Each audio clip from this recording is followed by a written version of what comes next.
Magandang gabi mga masters, bali ngayon po ay 4 na videos po ma-upload ko po sa aking YouTube channel. Tama nga mga masters, 4 na videos nga po ang ma-upload ko po. Yon, what's up mga masters, nandito na naman tayo sa panibagong araw, panibagong kabanata na naman ang pagsasama-samahan natin ngayon guys.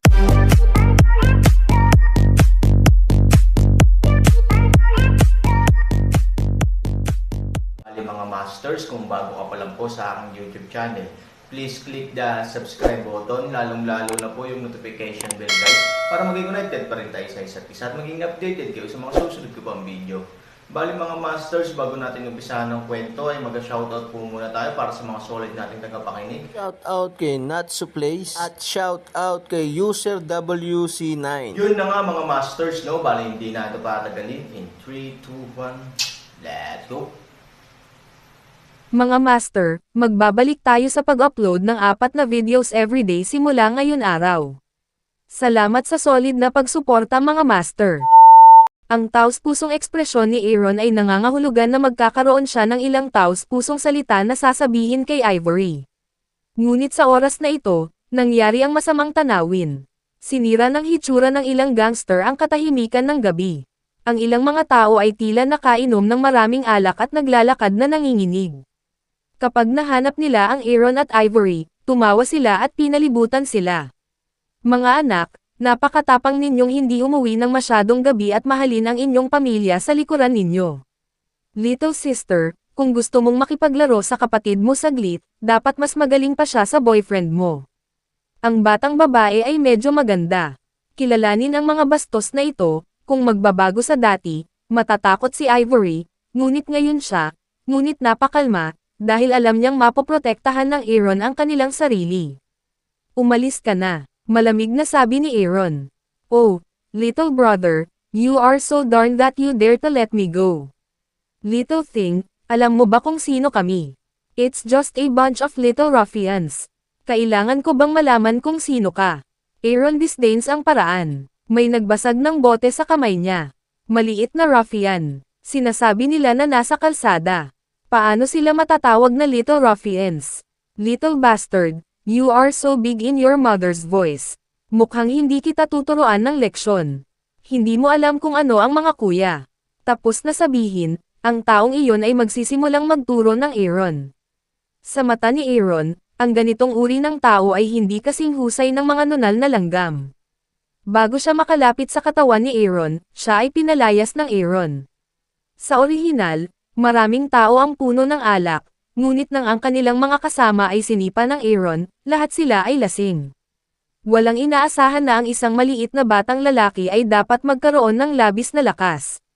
Anak, ang lakas mo, pero alam mo ba kung ano ang mangyayari sa mga nanakit sa atin? Cut the crap and come if you want to fight, Aaron. Hindi mapigilan ng ilang tao na makonsensya kapag nakita nilang napakalakas ng momentum ng Aaron.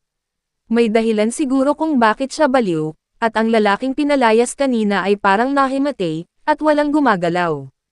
Kailangan nilang sukatin kung kalaban sila ng Aaron. Kung hindi sila makakalaban ng magkasama, hindi nila maaaring nakawin ang manok. Boy, kilala mo ba kung sino ang kasama natin? May nagsabi sa Aaron. Ngayong nagbitiw na si Moyang, gusto mo bang sabihin na ang boss mo ay daw 12? Nakangiting sabi ni Aaron. Nagulat ang lalaking nagsalita. Napakaraming alam ng batang ito tungkol sa daw 12, at alam din niya ang pangalan ng daw 12. Tao ba siya noong bata pa siya? Ikaw, paano mo nalaman ang daw 12? Guilty heart na tanong ng lalaki. He's my friend. Ano bang kakaiba sa pagkakakilala ko sa kanya? Sabi ni Aaron. Friend, kaibigan ni daw 12. Ilang tao lahat ang nagpakita ng ekspresyon ng pagkamangha. Ang daw 12 ay isang tunay na walang awa na karakter. Nag-evaporate na lahat ng mga taong may opinyon sa kanya. Bagamat walang tiyak na katibayan, alam ng lahat sa kalsada na ang mga nag-evaporate ay tiyak na namatay sa mga kamay ng daw 12. Ang pangalan ng daw 12 ay kumalat sa Cloud City, at walang natatakot dito. Ang mga bastos na ito ay nagpapanggap lang na makapangyarihan sa pangalang daw 12. Paano sila aasa na sisipa sa bakal na plato? Matapos ang ilang mga tao ay nagtinginan sa isa't isa, ang hindi inaasahang sitwasyon ay nangyari.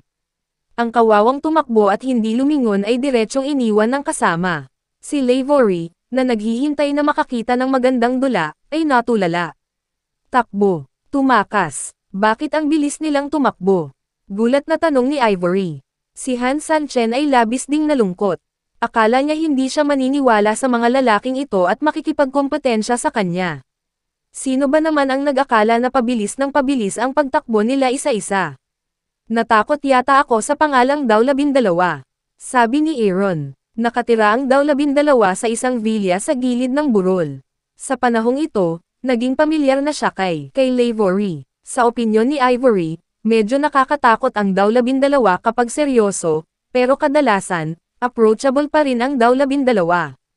Ang hindi alam ni Ivory ay ang daw 12 ay madaling lapitan, tanging ang kanyang kakaibang pagtrato. Kapag nakikitungo sa mga tagalabas, sapat na ang pamatay na hininga ng daw 12 upang takutin ang maraming tao na wala sa kanilang talino. Pupuntahan kitang magpakitang gilas. Halatang medyo nadismaya si Ivory. Hindi niya ito nakita bilang isang magandang laro, at hindi niya na-enjoy ang pakiramdam na iniligtas siya ng Aaron Heroes. Bakit hindi ako umuwi at mag-practice sa daw 12 para makita mo? Iminungkahi ni Han Sanchen na hanggat ito ay kinakailangan ni Ivory, gagawin ni Han Sunny ang lahat ng paraan upang masiyahan siya. Sa Hillside Villa, ang daw 12 ay biglang bumahing ng higit sa 10 beses na sunod-sunod. Isang hindi kilalang premonition ang nabuo sa kanyang puso, at ang kanyang mga talukap ay tumatalon. Anong uri ng sitwasyon, paano magkakaroon ng pakiramdam ng panganib, sabi ni daw 12 sa sarili. Apocalypse. Ang hitsura ni Fei Langsheng ay nagdulot ng malaking kawalang kasiyahan ni Ching Feng, dahil pagkatapos ng insidente sa pagluhod, nawala ang mukha ni Ching Feng sa Changqi. Maging ang mga tao sa ikatlong bulwagan ay pinag-uusapan siya ng pribado, na naging dahilan ng matinding panggigipit ni Ching Feng. Pagkaalis lang ni Hilaw ay napigilan niya ang pangyayari sa sarili niyang malakas na paraan. Nang si Ching Feng ay handa ng kumbansihin ang mga tao sa Changqi sa pamamagitan ng karahasan, muling lumitaw si Fei Langsheng, at dahil sa hindi kasiyahan ni Ching Feng sa kanya, tinuruan siya ni Fei Langsheng ng leksyon. Si He Ching Feng, na maraming malas sa buhay na ito, ay medyo nakakaawa. Nang siya ay binugbog sa lupa ni Fei Langsheng, hindi niya alam kung ano ang nangyayari. Minsan siya ay isang malakas na tao sa Apocalypse, ngunit din ang isang Diyos tulad ng pag-iral sa sekular na mundo.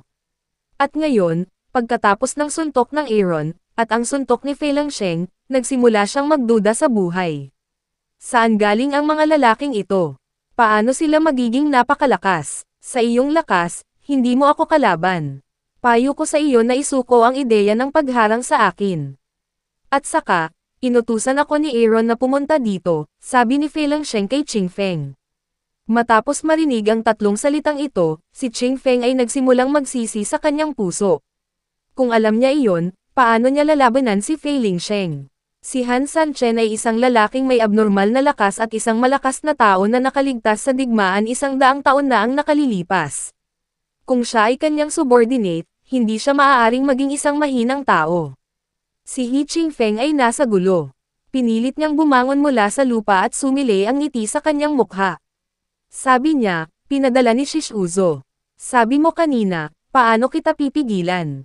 Alam ni He Ching Feng na ang pagpalo ni Fei Langsheng sa lupa ay tiyak na magpapakalat ng apocalypse sa napakaikling panahon, ngunit wala siyang paraan. Ang agwat ng lakas ay kailangan niyang aminin. Kung ganoon, hindi ka gagawa ng paraan para sa akin. Fei Langsheng liwanag na paraan. Mabilis na nagbigay daan si He Ching Feng kay Fei Langsheng, at sinabihan ang kanyang katulong na bumaba, upang ang mga taong nakadestino sa ipinagbabawal na lugar ay hindi makasalungat kay Fei Langsheng. Nang dumating si Fei Langsheng sa ipinagbabawal na lugar at nakita ang lagusan ng kalawakan, nagkaroon siya ng salpok sa kanyang puso. Pagkatapos ng lahat, siya ay mula sa Xuanyuan World, at ang daan pauwi ay nasa harapan niya, paano siya hindi magagalaw. Pero alam din niya na hindi ito ang oras kung kailan siya makakabalik. Kung gusto niyang hawakan ang banal na kaharian, dapat niyang hilingin sa Aaron na bigyan siya ng payo. Sa sandaling umalis siya, natatakot ako na hindi na siya magkakaroon ng isa pang pagkakataon para sa Aaron na magbigay sa kanya ng payo. Higit pa rito, si Fei Langsheng ay may isang uri ng takot sa kanyang puso. Hindi niya alam kung ano ang nangyayari sa mundo ng Xuanyuan. Ang ganitong hindi kilalang dahilan ay magkakaroon siya ng hindi maipaliwanag na takot. Ano ang nangyari at bakit ang mga tao ay napunta sa lupa, sabi ni Fei Langsheng sa sarili. Nang gabing iyon, direktang natutulog si Fei Langsheng sa ipinagbabawal na lugar, dahil mas sabik siya kaysa Aaron na malaman kung ano ang nangyari sa mundo ng Xuanyuan, at ang tanging paraan para malaman ito ay ang mahuli ang mga tao mula sa mundo ng Xuanyuan.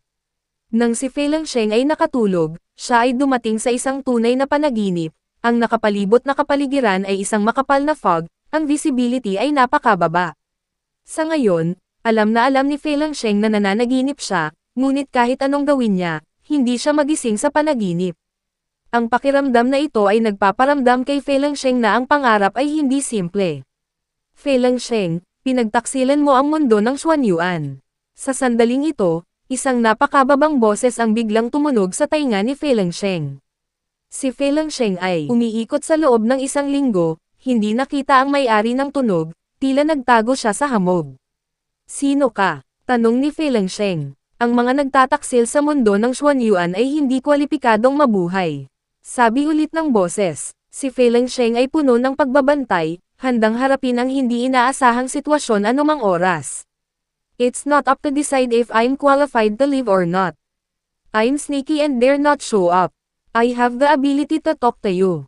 Sabi ni Furlongson. Sa sandaling bumagsak ang mga salita, nagsimulang kumalat ang hamog, at isang lugar na parang paraiso ang lumitaw sa harap ng mga mata ni Fei Langsheng. May mga berdeng espasyo, mga bulaklak ng peach na namumukadkad ng husto, mga batis, at maging ang mga isda sa batis, na nagpaparamdam kay Fei Langsheng na siya ay nasa katotohanan. Nang malaman niyang kahit gaano pa kay-toto ang eksena, panaginip lang ang lahat. Hindi kalayuan sa pavilion, nakaupo ang isang lalaki, mula sa likod, ay dapat na napakabata. Sino ka at bakit ka nasa panaginip ko? Tanong ni Fei Ling. Tumayo ang binata, lumingon, mukhang matikas, na may mahinang ngiti, sinabi, ang panaginip na ito ay aking nilikha, bakit hindi ako lumitaw? Lumikha ng pangarap, nagulat si Fei Langsheng. Bilang isang malakas na tao sa isang sobrang kwalipikadong kapaligiran, hindi niya nakuha ang kakayahang ito, ngunit magagawa ito ng taong ito sa kanyang harapan, naganap na nagpapakita na ang kanyang lakas ay mas malakas kaysa sa kanya. Bakit gusto mong lumikha ng mga pangarap, bakit gusto mo akong magpakita? Tanong ni Fei Langsheng. Dahil pinagtaksilan mo ang mundo ng Xuanyuan, kaya gusto kong mamatay ka. Puno ng ngiti ang mukha ng binata, ngunit ang kanyang mga salita ay nagparamdam sa kanya ng matinding pagbabanta. You can create dreams, but dreams are dreams after all. Paano mo papatayin ang mga tao sa panaginip? Hindi naniniwala si Fei Langsheng sa masamang sinabi, kung hindi ka naniniwala, maaari mong subukan, ngunit kailangan kong bigyan ng babala na kung susubukan mo, hindi ka magkakaroon ng pagkakataong magsisi. Sabi ng binata, biglang nakaramdam ng takot si Fei Langsheng. Paano niya madaling subukan ang isang bagay na mahalaga sa kanyang buhay? Kung sakaling namatay talaga siya, hindi nakakapagtaka, taga Xuanyuan World ka ba? Tanong ng binata, iniiba ang usapan, oo, parusahan kita imbes na Xuanyuan World. Pinagtaksilan mo ang lugar kung saan ka ipinanganak at lumaki. Karapat dapat kang mamatay, sabi ng binata. Fei Langsheng shakes kanyang ulo subconsciously. Sa puso niya, malaki ang takot niya sa binata, kaya ayaw niyang maging kaaway niya. Hindi ko pinagtaksilan ang mundo ng Xuanyuan, at hindi ko alam kung paano ako napunta sa lupa. Sabi ni Furlongson, ngunit nanatili ka sa lupa at hindi bumalik sa mundo ng Xuanyuan. Hindi ba pagtataksil iyon? Sabi ng binata. Kinagat ni Fei Langsheng ang kanyang mga ngipin. Anyway, ito ay isang panaginip. Kahit sabihin niya ang totoo, hindi malalaman ni Aaron ang dahilan kung bakit ako nananatili sa lupa ay umaasa akong matutulungan ako ni Aaron na maabot ang banal na kaharian, dahil sa buong mundo ng Xuanyuan, siya lang ang may malakas na banal na kaharian, at siya lamang ang makakatulong sa akin. Sabi ni Furlongson. Pagkarinig nito ay biglang tumawa ang binata. Yun na nga mga masters, no? Bali panibagong kabanata na naman yung natapos natin ngayong gabi. Muli, maraming salamat po